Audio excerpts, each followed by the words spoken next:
टका किलो पैसा हो बाबा अरे बाबू कल सस्ता मत कही ना अरे बाबू दे रिक्शा लगा के अरे वो पता जब चलियो जे तो दुकान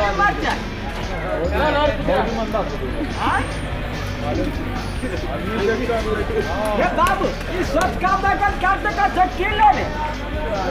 जमानिए में सार के जानी थर लगा ये बाबू ये फैक्ट्रिया में बनल चाय है मदना